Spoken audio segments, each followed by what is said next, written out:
Hi hello friends, கொத்தவரங்காய் புளிக்குழம்பு இல்லைனா காரக்குழம்பு எப்படி பண்ணுறதுன்னு இந்த வீடியோவில் பார்க்க போகிறோம். கொத்தவரங்காய் பிடிக்காதவங்க கூட நான் செய்கிற இந்த மெத்தடில் நீங்கள் செஞ்சிங்கன்னா ரொம்பவே விரும்பி சாப்பிடுவாங்க. வாங்க வீடியோக்குள்ளே போகலாம். நான் கொத்தவரங்காய் புளிக்குழம்பு செய்கிறதுக்கு 1/4 கிலோ கொத்தவரங்காய் எடுத்துருக்கிறேன். கொத்தவரங்காயில் ஒரு நார் மாதிரி வரும். நீங்கள் மேலேயும் கீழேயும் கட் பண்ணிங்கன்னா அந்த நார் ஆட்டோமேட்டிக்காக வந்துடும். அப்புறம் ரொம்ப பெரிய சைஸும் இல்லாமல் சின்ன சைஸும் இல்லாமல் மீடியமாக நான் காமிக்கிற மாதிரி கட் பண்ணி எடுத்துக்கோங்க. இப்போ ஒரு பாத்திரத்தில் கட் பண்ணி எடுத்துருக்க கொத்தவரங்காயை சேர்த்து காய் அளவுக்கு தண்ணி சேர்த்துக்கோங்க. கொஞ்சமாக உப்பு, லைட்டாக மஞ்சத்தூள் சேர்த்து ஒரு 5 to 7 மினிட்ஸ் வேக போட்டிங்கன்னா நல்லா வெந்து அருமையாக கிடச்சிரும். இப்போ அந்த தண்ணி நம்ம யூஸ் பண்ணக்கூடாது, நம்ம ஹெல்த்துக்கு நல்லதில்லைன்னு சொல்லுவாங்க. ஸோ இதை ஒரு ஓரமாக வச்சுட்டு இப்போ கொத்தவரங்காய் புளிக்குழம்புக்கு ஒரு மசாலா ரெடி பண்ணிக்கலாம். உங்களுக்கு குழம்பு எந்த அளவு திக்னஸ் வேணுமோ அதுக்கேற்ற மாதிரி தேங்காயும், சின்ன வெங்காயம், பூண்டு 4-5 பல், பெருஞ்சீரகம், மஞ்சத்தூள், உப்பு இதெவ்வளோ சேர்த்து நல்லா ஃபைன் பேஸ்ட்டாக அரைச்சி எடுத்துக்கோங்க. குறுகுறன்லாம் அரைக்கக்கூடாது, நல்லா சாஃப்டாக வர அளவுக்கு அரைச்சி எடுத்துக்கோங்க. இப்போ குழம்பு எப்படி பண்ணலான்னு பார்க்கலாம். புளிக்குழம்பு செய்கிறதுக்கு ஒரு பேன் எடுத்துக்கோங்க. ஆயில், கடுகு, கருவேப்பிலை, வெந்தயம் சேர்க்குறதுனால நல்ல வாசனையாக, இன்னொன்று புளி நம்ம அதிகமாக சேர்க்குறதுனால வெந்தயம் சேர்த்தோன்னா இன்னுமே டேஸ்ட்டு ரொம்ப நல்லாயிருக்கும். ஒரு 1/4 டீஸ்பூன் சின்ன ஜீரகம் சேர்த்து நல்லா பொரிஞ்சு வரங்க. நிறைய பேருக்கு பிடிக்காது, ஏன்னா அதில் ஒரு துவர்ப்பு தன்மை இருக்கிறதுனால. ஆனால் நம்ம ஹெல்த்துக்கு அவ்வளோ நல்லதுங்க. நம்ம வாரத்தில் ஒரு நாள் இல்லைன்னா மாதத்தில் அட்லீஸ்ட் 2 முறையாச்சும் கொத்தவரங்காய் சாப்பாட்டில் எடுத்துக்கணும். விட்டமின் ஏ, சி, நார்ச்சத்துலாம் அதிகம் இருக்குது. ஸோ நம்ம ஹெல்த்துக்கு ரொம்பவே நல்லதுங்க. சுகர் பேஷண்ட்லாம் இது நார்மலாக ரெகுலராகவே எடுத்துக்கலாம். சுகர் சேர்த்து முடிச்சதும் ஒரு கைப்பிடி அளவுக்கு சின்ன வெங்காயம் சின்னதாக கட் பண்ணி ஆட் பண்ணிக்கோங்க. 10 to 15 வெள்ளை சேர்த்து நல்லா கோல்டன் கலர் வர்றது வரைக்கும் நல்லா வதக்கணுங்க. அந்த பச்சை ஸ்மெல்லே இருக்கக்கூடாது. நார்மலாக நம்ம புளிக்குழம்புலாம் வைக்கிறப்ப எவ்வளோ பொறுமையாக வதக்கி வைக்கிறோமோ டேஸ்ட் அதுக்கேற்ற மாதிரி இருக்கும். இப்போ கொஞ்சமாக உப்பு சேர்த்தும் வதக்கி விட்டுக்கோங்க. உப்பு, மஞ்சள்தூள் சேர்த்து வதக்கிறப்ப கொஞ்சம் சீக்கிரம் வதங்கி வருங்க. இது நான் நிறைய வீடியோவில் சொல்லியிருக்கிறேன்.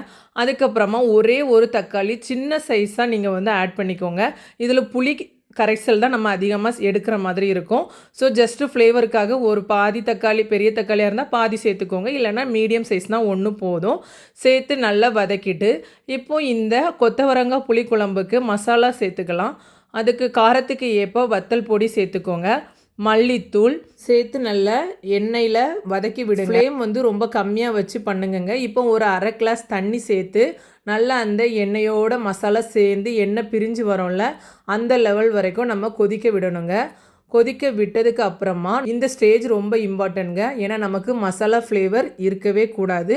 நல்ல எண்ணெய் பிரிஞ்சு வரணும். ஒரு எண்ணெய் கத்திரிக்காய் குழம்புக்கு நம்ம எப்படி அந்த எண்ணெய் பிரிஞ்சு வந்தால் டேஸ்ட் வருமோ அதே மாதிரி இந்த நார்மலாக புளி குழம்பு பண்ணுறப்போ நமக்கு அந்த மாதிரி பொறுமையாக பண்ணணுன்னா அடுத்த நாள் நீங்கள் வைக்கிற நாளை விட அடுத்த நாள் சாப்பிட்றப்ப இன்னும் டேஸ்ட்டு ரொம்ப தித்திப்பாக சூப்பராக இருக்கும்.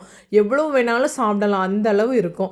ஸோ நமக்கு அந்த மசாலா ஃப்ளேவர்லாம் நல்லா போகிறது வரைக்கும் கைவிடாமல் வதக்கிட்டு இருங்க. மூடி போட்டு நல்லா வதக்கி விடுங்க. வதக்கி விட்டுட்டு நீங்கள் ஒரு 5 மினிட்ஸ் இது ஆகும் இந்த ஸ்டேஜ் முடிகிறதுக்கு. எண்ணெய் பிரிஞ்சு வர மாதிரி இருக்குங்க. அந்த ஸ்டேஜில் நம்ம வேக வச்சு எடுத்து வச்சுருக்கோம் இல்லையா, அந்த கொத்தவரங்காயை உள்ளே ஆட் பண்ணி நல்லா மிக்ஸ் பண்ணுங்கள். காயில் மசாலா பிடிக்கிற வரைக்கும் கிளறி விடுங்க. நெக்ஸ்ட்டு நெல்லிக்காய் சைஸு புளி எடுத்து ஊற வச்சு கரைசல் ரெடி பண்ணி வச்சுருக்கிறேன்.